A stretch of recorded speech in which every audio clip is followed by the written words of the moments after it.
think employees are loyal? Hello, everyone. Welcome to another session of Epic Voices.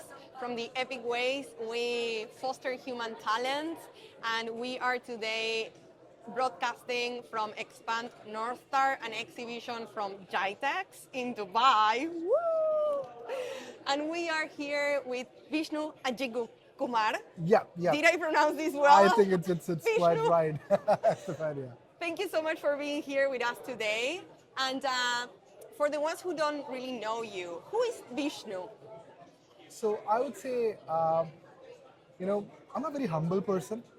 I love helping people. I love solving problems, and I do it by finding the right services and solutions, which will, kind of sort my customers, my clients' problem. So that's what I am. I'm a father, I'm a son, and I'm a human being. Oh, lovely. Thank you so much, Vishnu. And it was quite curious how we met because I was really going into seamless Yeah, Middle East. yeah. And I think it was because of a picture, right? Yeah, we wanted to take a picture. I think that, yeah, you helped me out or I helped you out. I don't remember. We Yeah. helped each other out to take pictures. And then, now yeah, we are here. we are good friends. Yeah, now we are good friends. We are going to celebrate Diwali together. For sure. Love it. So Vishnu, let's go indeed into one of the topics that is more interesting to our audience as well as part of your expertise, because Vishnu is works as a business developer for Net2Source, which is the biggest staffing company in the US, Yeah. and now it's expanding into the Middle East. Exactly. So we were having very interesting conversations about recruitment, culture, new generation, Loyalty, how that is as changing, well. how that entire ecosystem is changing now. Yeah, can an employee be? Do you think employees are loyal?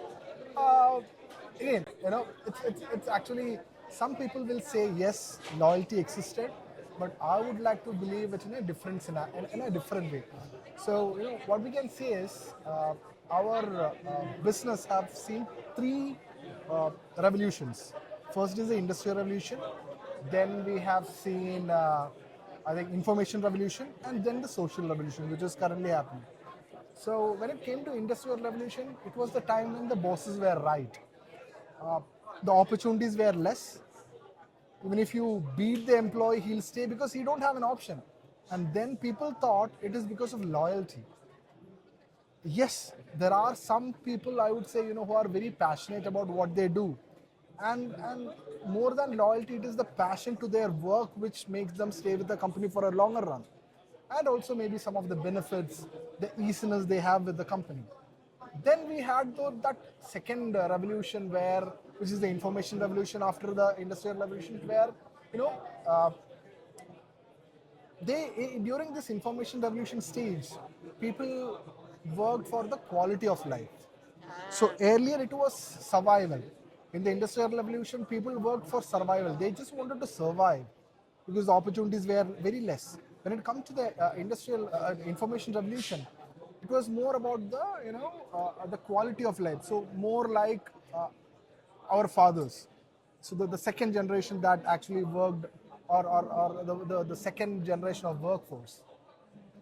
So at that time, they worked for having a better lifestyle, having paying the EMIs of their home, providing a better ecosystem for their kids. Now, so after 2008, this information revolution died. Information is available for free everywhere. It is, yes, it is. Then, and now ChatGPT, AI. You can learn everything in YouTube. Information is YouTube. So, yeah. So, yes, even from TikTok. Even from TikTok. I really use TikTok as an encyclopedia. Yeah, that's true. Again, the authenticity of the information is questionable, but still, But it's there. But it is there. Then we have the social revolution where actually, people started working for the quality of life. Survival, their grandfathers took care of it. Standard of living, their fathers took care of it. And now it is more about the quality of life. Okay. So quality of life. So for Yeah. let's take Gen Zs, right?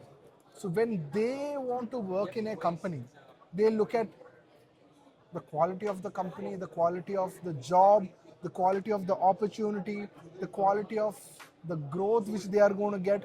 So all these things matters. Uh, and when they see that the company is not able to provide a quality which they are expecting, they'll not accept an opportunity, or they'll not accept the offer. Yes. That is where I think most of the hiring departments in the industry or across the industry is missing. That cultural fit or the cultural fitment that they want to bring into the table, they are not Culture. able to gauge it. Why? Because for most, I would say 90% of the times, it is all about filling that job role as soon as possible. Yes, well, there is another thing that it's you need.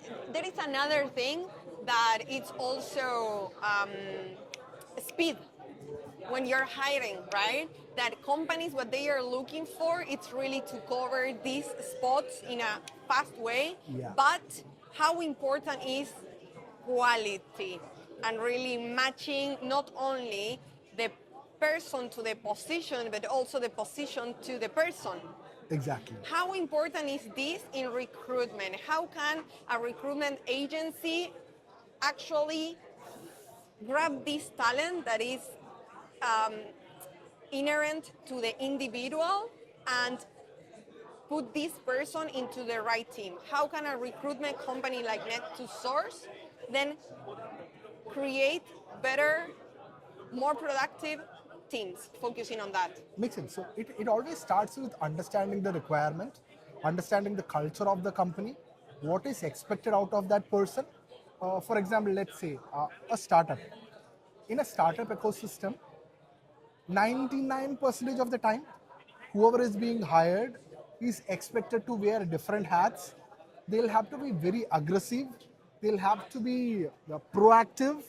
They'll have to go out of the normal terms, maybe question the current status quo, bring different perspective to the table so that that company can be successful compared to a very well established companies, let's say an MNC, where let's say if they are hiring for a role, they want that person to basically fill in that position, make sure that whatever is in the job description is able to perform. They are not expecting that person to wear different hats, bring in that different perspective. Again, if that person is bringing well and good, but most of the MNCs have a defined structure which is working out for them for a longer run, and they don't want to change it. So that's a major difference. And one question, what's your view with different generations? You mentioned before Gen Z. How is Gen Z and the quality of living that you mentioned at the very beginning affecting the teens nowadays? What are you looking to foster or to bring into the table when you are hiring teams Gen Z? I totally agree. So the biggest advantage with Gen Z is that uh, they don't even need a job to basically earn money. They can do social media, they can start a YouTube channel, they can have a small startup because the opportunities are like immense. It's not like the other generations.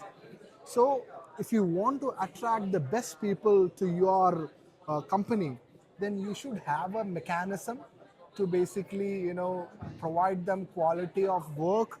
So quality of work as in it's it is in it's a holistic approach from the internal culture of the company, how you treat an employee, how you provide value to the employee. And how important is upskilling? Upskilling nowadays is very important. So okay, earlier, upskilling is more like doing 3 or 4 courses, right? But now, upskilling is more about understanding AI, how you can use AI to do your job better.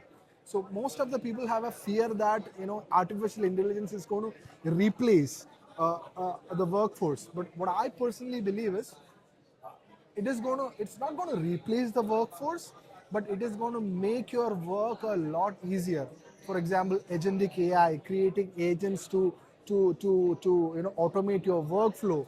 uh, in current scenario, any work, 60% of it can be automated using AI. And until and unless you don't learn to automate those stuff, so I think so the major problem with the current people who are using, or the mass people who are using AI is, they'll use AI for the most simplest task. For example, redrafting an email, writing a proposal, or those kind of, which are like general Yeah. content creation, I would say. Ah. But the actual use of AI is actually to automate the the process or the workflow that you have. That is where AI is going to add more value. It's to foster what you already know, what you already do, what it's already in place. It's not really to replace it, it's to empower human beings. This is what you're Exactly, saying. exactly. And then you mentioned something very well, like actually really controversial, which is Gen Z don't really need to work anymore. There is social More as media, in, there is influencer marketing and content creation and all of these digital in a businesses. traditional way. They don't have to work in a traditional way. That is like they don't want to go for a 9 to 6 job. That is not the only option they have. They have Exactly. lot of options which are available, and that is where, if you really want to attract quality Gen Zs, you should have a mechanism to actually provide that quality of life, that quality of work, that quality of culture that your company is able to Yeah. provide, which is very important Wow. nowadays. How important is to develop leadership skills nowadays I think and communication? communication is the most important thing. So let's take a scenario where you are the best person. You are, let's say, okay, let's take a traditional scenario where you are a very good developer, a software developer. You may know alpha and omega of coding, but until and unless you are not able to communicate to your team, you're actually a big failure. Very similar. So let's even if you want to be an influencer, you're actually communicating to a mass audience. If you don't know how to capture their attention span, make them stay in your video or vlog, it will be very difficult. And communication also have an aspect where how to present things in a better way, where the other person is not getting offended, but you are actually able to communicate what is in your mind. And that is the biggest part of leadership. So without communication, you cannot be a good leader.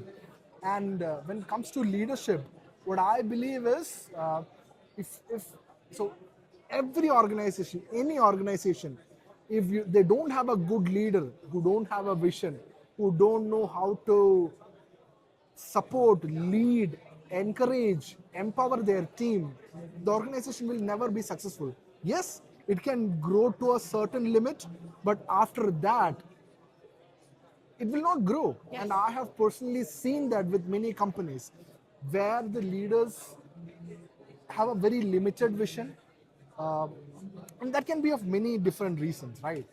But where they actually have a vision, where they want to take their company to next level, where they have that drive, that zeal, I have seen companies grow like anything. So one of my companies which I worked in India, I don't want to take the name, but in a span of 5 years, they have grown to a customer base of more than 500 plus across countries. And the one thing which I personally felt was the seal of the CEO, the kind of motivation that he provides. So it is more like there will not be any blame games. Whenever a problem comes, it is all about solving that problem than putting blame on the team, or crucifying someone. Most of the mediocre companies, what I have seen is there is a lot of blame game that goes around, and the major focus is on proving who did it wrong rather than addressing that problem and actually coming up with a solution. Yes, addressing the problem objectively.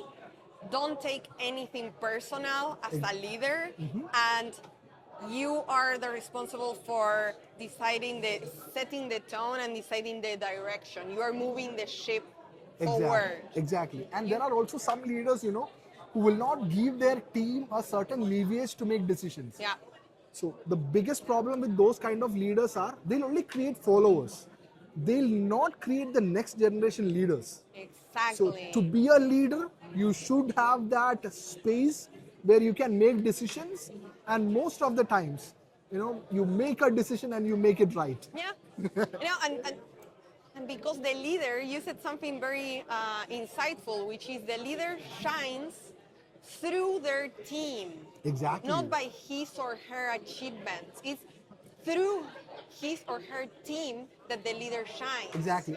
And the best leaders are the people who always be, I would say, a servant for their team, but be a master when their team is not actually Exactly. do what is expected.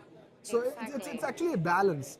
Yeah, it is. It is. So, Vishnu, wow, we talk about recruitment, loyalty of employees, leadership, communication, Gen Z, and integrating cultures and generations.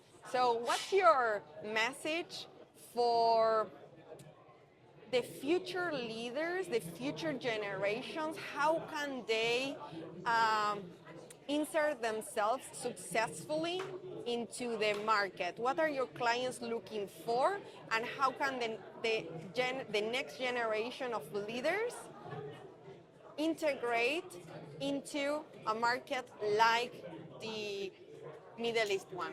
Makes sense. So being a leader, it's not about putting you first. It is always about putting your customer, your team, and your company first.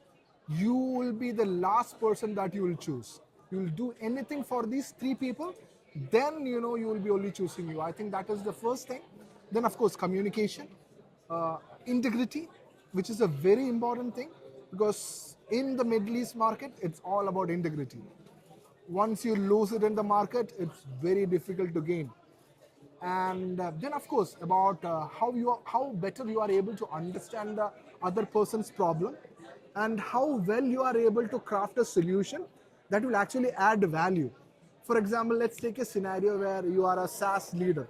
You have a product which can be used by a mass, but rather than trying to sell it to anybody and everybody, being a leader, it's all about understanding what the other person's problem is and telling them, look, if your product is not able to solve their problem 100%, being honest with them, telling that these are the things my product is able to solve, but there's a competitor who can actually solve your product or your problem better.